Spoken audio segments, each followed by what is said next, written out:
Hey y'all. Okay, so I'm going to do a quick run through of the Kickstarter tarot deck, Myths and Legends by Taylor Hultquist-Todd. This is her fourth tarot deck, and this Kickstarter was $65. I just got the deck, this nice tarot cloth with a synthetic backing. Well, it is synthetic, but it has a blank backing, and it has a nice watercolor sort of design. Got bubbles at the bottom, bubbles all around, and it also came with a nice sticker pack, which matches the Myth and Legends tarot artwork. And that was $65. If you do like this deck, you can go to Taylor, let me see, what is her website? Taylor Bryn, TaylorBryn.com, and purchase the deck for $65. So it comes in this really pretty watercolor box, created by Taylor Bryn Hultquist-Todd, 2022. There's her website address. Get that to focus. Yes. And it comes with a clamshell box. The box itself is pretty sturdy with a ribbon to help pull it out. Comes with a nice little guidebook. The backs have cups, and these are the wands, these broom looking things, and swords, and also pentacles as the back. Kind of a busy background. The sides have this wonderful black, I'm not sure if we want to call it gilding since it's not gold, but it's a shiny black to the sides of the cards. The book itself is mainly in black and white, but we've got this color image here, and then there's also a color image in the back which kind of explains a spread. And then everything else is black and white, of course, just text, nothing too extraordinary. She did send out a PDF which goes further into detail on the legends and the myths. So here we go. Now Taylor has done 4 tarot decks. This is her 4th one. She did one on cats, with cats as her focal points, one on dogs, and then another one with the ocean, which that artwork is beautiful. Okay. Ooh, actually, let's start this way. Yes, this is great. We'll start with the major arcana. So we have the Fool, and he is surrounded by 2 Beowan Sith, which are fairy women of the Scottish Highland. The Beoban Smith are ready to bewitch unwary travelers and dance them off to danger. So that is like the Fool. Unaware, blissfully unaware.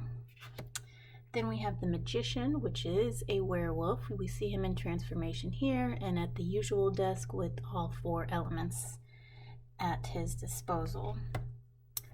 The High Priestess is, let me show you what this says. Kuchisaki Onna. The Japanese yokai, known as the Kuchisaki Onna, or the slith-mouthed woman, beckons from the shadows to lure victims with her mysterious appearance and asks, "Watashi Kiri, am I beautiful?" If the answer is yes, Kuchisaki Onna tears away her veil, exposing her grotesque bloody grin, and asks, "Kore Nemo, is this still beautiful?" In most versions of this legend, either a yes or no answer leads to disfigurement or even death. Then we have the Empress, which is Bloody Mary. The Emperor is the Headless Horseman.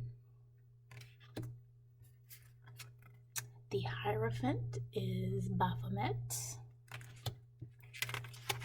The lovers is also coined as the doomed lovers. Orpheus, Eurydice, Romeo and Juliet, Gatsby and Daisy, all doomed lovers.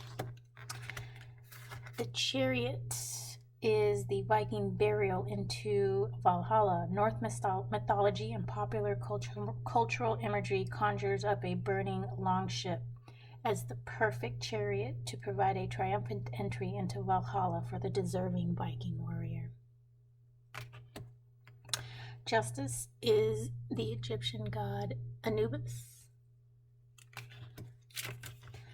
The Hermit is the Yeti.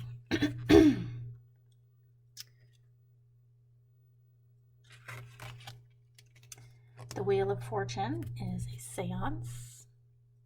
All these people around trying to call spirits. Strength is the Knight versus Dragon. The Hanged Man, the Jersey Devil. Let's see, various legends surround the origin of the Jersey Devil, but often revolve around women who are somehow cursed. Their child is born in the form of the Jersey Devil, which screeches and flies off into the wilderness. This is the card that made me buy this deck. Death. In Aztec mythology, the souls of the dead must pass through 8 underworld levels to reach the 9th and final level, Mictlan, where Tlaltecuhtli resides as the Lord of Death. Tlaltecuhtli is depicted as a blood-stained skeleton wearing paper clothing, owl feathers, and a necklace of eyeballs. The soul's quest to meet him is a long, difficult journey with many horrors and challenges, so arrival in the realm of Mictlan signifies final rest and the end of an unendurable situation. I love his headdress. It's just beautiful. The artwork on this is great. Temperance is the Gamayun. And Gamayun is a mythical, large, and beautiful bird with the head of a woman in Slavic folklore. The devil is the succubus. Needs no introduction. The tower, Mato Tipila. Similar legends exist among many indigenous North American tribes to explain the purpose of Wyoming's Devil's Tower. One version of Lakota legend tells the story of 2 boys who wandered from their village and were attacked and chased by Mato, an enormous bear. So there's 2 figures atop a Devil's Tower, and then here's, of course, the large bear. The star is La Llorona, a weeping woman of numerous North Mexican legends. La Llorona is a ghostly figure who wanders the night, mourning and crying in search of her murdered child or children. I remember hearing that as a kid, that story. The moon is Alcala. Let me show you guys that word. Focus. There it is. Alklha. From the indigenous Buryat people of Siberia, we find the legend of Alcala, a giant dragon that chases the moon to repeatedly devour and regurgitate it, thus creating the moon's many phases. Excuse me.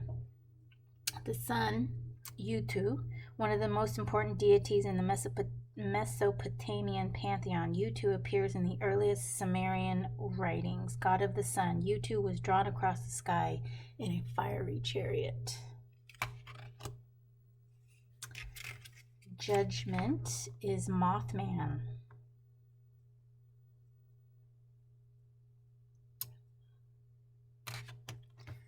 The world is Allah. Let's see, the Igbo deity of fertility, morality, creativity, and the world. Unfortunately, due to colonization and the slave trade, the religion of Odinala has been almost decimated. Good old colonialism. Minor Arcana, the Suit of Wands. So I guess we're going to start with the Queens. Yes, ladies first. So the Queen of Wands is Hecate. Hecate. I don't ever know how to pronounce that properly. I'm sorry. I think it's Hecate. I'm not in my witchy. Yeah. We're just going to let that go. King of Wands is Merlin.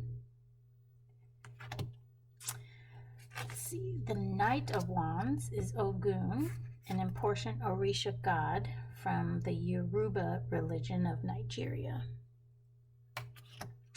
Page of Wands is Iris, Greek goddess of the rainbow. Ace of Wands, the witch's broom.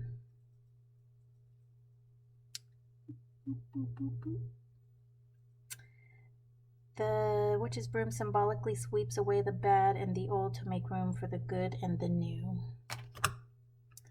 Then we've got the Two of Wands, which is Muso Koroni. Let's see. Goddess of the Bambara people of Mali. Oh, look at her headdress. Beautiful. Three of Wands, Uganda, a mythical witch. Oh, I'm sorry, Urganda, a mythical witch, appears in Portuguese lore. Four of Wands, butterfly scene from The Craft. Oh, what a good movie. Yes, I love how she's incorporating currentness. Five of Wands is Boudica, the warrior queen in the ancient Iceni tribe. Boudica led her people in a revolt against Rome. Yes. Six of Wands is Joan of Arc. Seven of Wands is Sin, S-Y-N, defender of the weak and the wrongly accused. Sin is the Norse goddess of watchfulness who stands guard against the unworthy. Eight of Wands, Witches in Flight. Let's get this organized a little bit more.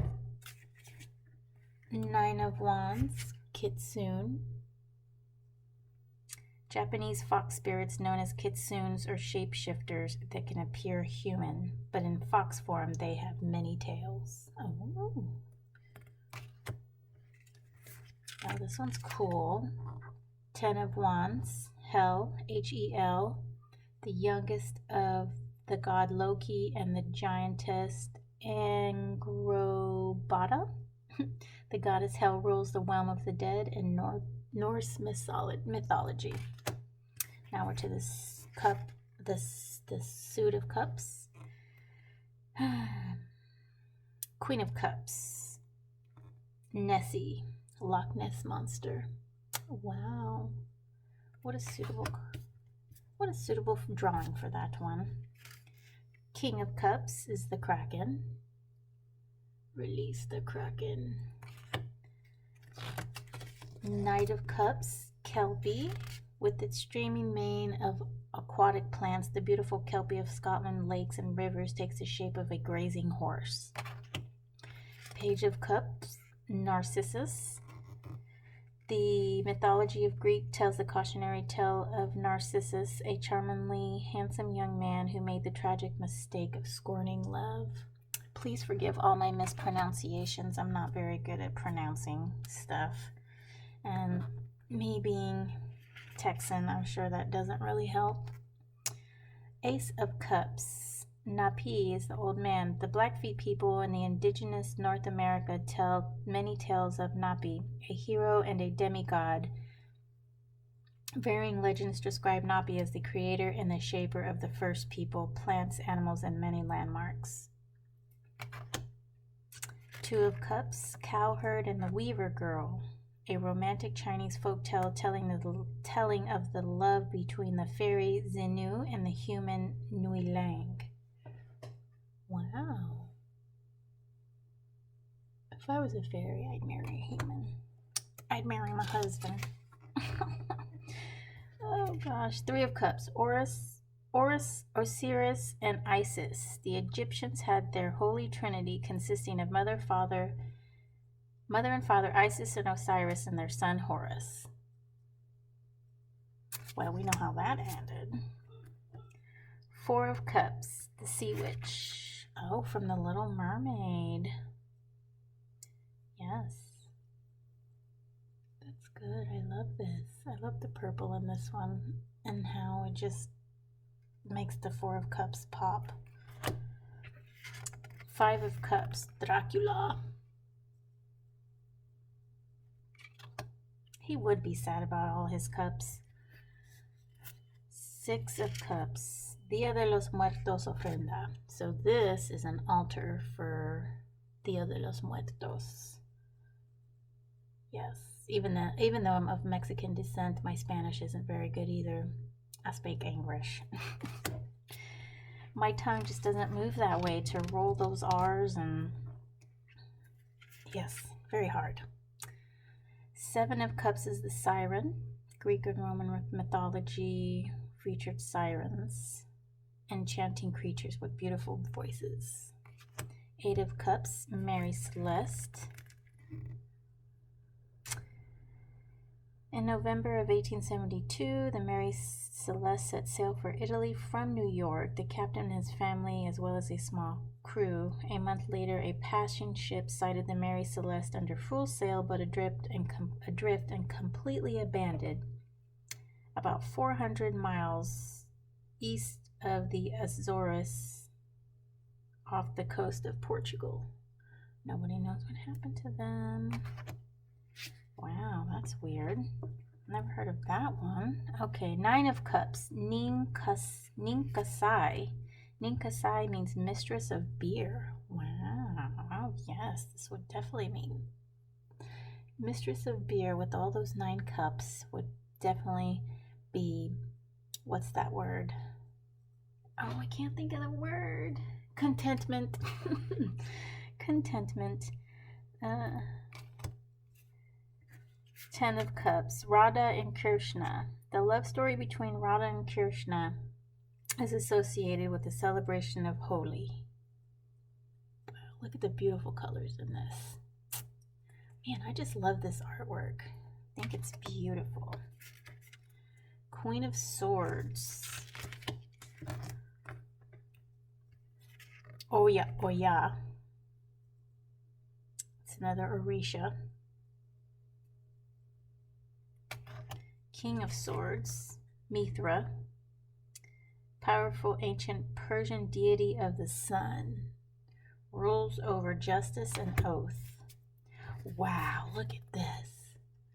The Knight of Swords. Look at that detail. Oh my goodness. Chinese Dragon. Page of Swords is Pegasus. How pretty and light is this card compared to this one? Wow. Ace of Swords. Oh, look at this. Oh, I love this. Look at that fairy ring at the bottom. Oh, I just love mushrooms. Fairy circle. Ah, yes. Two of Swords. Tenome is a particularly frightened tale of yokai, supernatural entity from Japanese folklore which loves to feast upon humans. Oh, wow. I wonder why he's a Two of Swords. What does this say? Keywords: game-changing decisions, unknown consequences, and lack of information. Interpretation suggestions: you may need to rely on unusual sources to get the information. You need to make an important decision. Ooh. Three of Swords is Mananango. All right, let me just see if that will. Yeah, Three of Swords, Mananango. Philippine legend tells of a shape-shifting creature known as Aswang. Arguably most terrifying of these is the Mananango. Wow, the Mananango flies through the air as a bodiless head. Well, he has a body. Oh, well, he has a torso. Okay, the Four of Swords, the Wendigo. According to Algonquin legends, the Wendigo haunts the wintry northern forests of the United States and Canada. Once a lost hunter whose intense hunger drove him to cannibalism, the Wendigo now roams the forest in search of more people to eat. Ooh, creepy. Ooh, I like this one. Five of Swords. Tawiri Matia. Let me show you guys this one. Five of Swords, Tawiri Matia. Matia. New Zealand's tumultuous weather patterns make the Tawahiri Matia a particular important deity as the Maori god of storms. This is pretty. I like this one. The Six of Swords. Lamla, Tibetan protector of travelers. She rides a golden bee. Seven of Swords. Ayar-Kachi. Incan legend tells of a creation story of the four Ayar brothers and their wives after a major flood destroyed the earth. The four brothers often squabbled over control of the world. Of these brothers, the strongest was Ayar-Kachi, who had a slingshot that threw stones, making rain and thunder.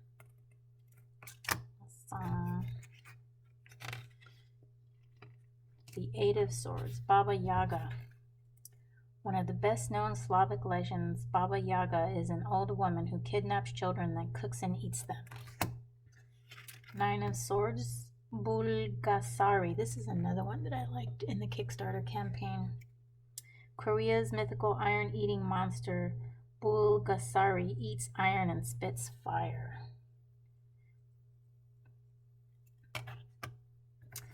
10 of Swords. Oh no, this is another hard one.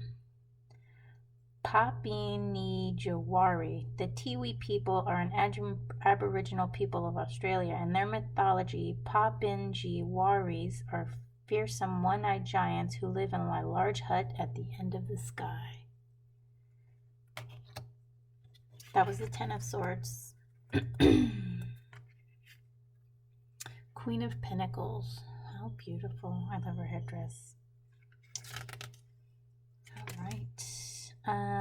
Mat Zemlya, an important deity to Slavic people in the Middle Ages, essentially Mother Earth herself.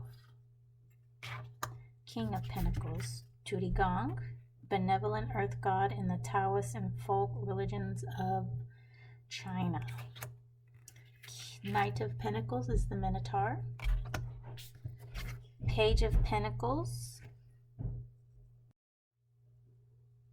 So the Page of Pentacles is Cipactli. I've got this pretty owl. Hey Kira, it's my dog. Actually, it's my husband's dog. The Ainu people of Japan consider Cipactli the Kamui god of owls and the land.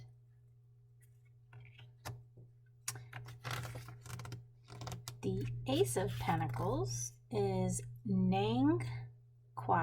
Nangquak is a spirit or household divinity of the Thai folklore. She is deemed to bring good fortune, wealth, and prosperity.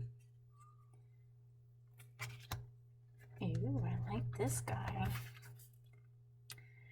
Duwende, Two of Pentacles. Duwende are small dwarves and house spirits described in the folklore of the Philippines. Ooh, I really like this one. This one's great. Ooh, Tlaltecuhtli. Tlaltecuhtli is an earth goddess who represents the surface of the earth. Some of the Aztec gods felt that such a fearsome creature should be destroyed, so they ripped her in two, creating the earth and sky, and then further dismembered her. However, other gods reacted to her suffering in dismay and ensured that various parts of her dismembered body would become features of the new world.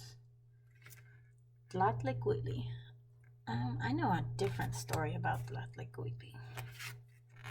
Four of Pentacles is the Chupacabra. Chupacabra, Spanish for goat suckers, are mysterious beasts that are said to combine the look of kangaroos, gargoyles, giant birds, or even gray alien-type creatures with large round heads. They kill chickens, goats, dogs, and other small livestock. Five of Pentacles, Feronia. Feronia is an ancient, mysterious figure who may have started out as an Etruscan or Sabine spirit, eventually adopted by the Romans. Wow, I wonder why. So she's old, looking in. I don't know if that's a reflection of the two or she's looking at her. Let's see what this says. Originally a goddess of abundance and prosperity, she refused to be banished after the advent of Christianity, and her spirit is said to haunt the marketplaces she once ruled. Interpretation suggestions. Hard times are always made easier if you are kind to those in worse straits than you. So maybe she should be kind to her. All right. So Six of Pentacles, Tirok, the Sever people, are a group of more than 1 million people in the West African countries of Senegal and Gambia. One of their many gods is the god of wealth, Tikur. This one's a hard one. Tirok. Seven of Pentacles, Lug. Handsome silver-tongued Lug is a significant god of the ancient Celts, lord of craftsmanship. Eight of Pentacles, Inkosazana. Inkosazana is an ancient deity of South African Zulu people. She can shift her shape, but often appears in the form of a mermaid, pure of heart. Ooh, I like this one. Nine of Pentacles, Medusa. The origin of Medusa is linked to the Libyan snake goddess who was ultimately subsumed by Athena. In effect, she may be Athena's ancestor or mother. And then, finally, the Ten of Pentacles is the Holdu folk. The Holdu folk, hidden people, are elves or supernatural beings who live in nature, according to Icelandic and Faroe CZ4. They love to celebrate on holidays. So there's some people hiding. I see some people. That must be the, what are those called? Northern Lights? Beautiful. So that is it. That is the major and minor arcana of the Myth and Legends Tarot. Let me read a little bit out of here how she did her artwork. The original artwork features a watercolor underpainting for each card, created using pan paints on hot press water paper. Once the watercolor is completed, each image is detailed and finished with Posca paint pens and Sakura Pigma micro pens. Amazing. The artwork is just amazing.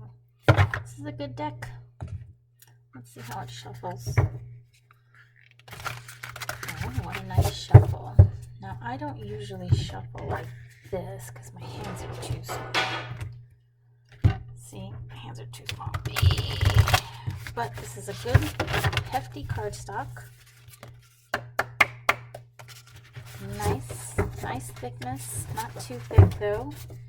It's a good deck. I like to shuffle like this. Just easier for my hands. And pretty good. I like it. Good deck. Oh, that might have been out of frame when I tried to shuffle. See how big? This is really hard for me to do. I have tiny hands. But overall, this is a pretty deck. I think these cards, the back of the cards need not to be so busy. Maybe a border with a single something in the center. Because the artwork is just so detailed, intricate. and busy. So I don't know, just my opinions, but overall I like this deck. $65 seems to be the going rate for a lot of decks. I think that that's expensive, but normally I think things are expensive. Ideally I would like to spend, you know, $25, $30 on a deck, but I buy decks because of the artwork. I mean, it's just like 78 pieces of art that you have and that you can use. They're functional. I mean, I wouldn't put them up on my wall or anything, but I do love to read tarot cards. I read for myself. Sometimes I read for friends. But overall, this is a good deck. If you guys like it, you can visit, what's her website? It's back here. Here it is. Is it going to focus? Yes, TaylorBryn.com. TaylorBryn.com. She has 3 other decks on sale, and this deck is $65. Thanks for watching. I hope this helped.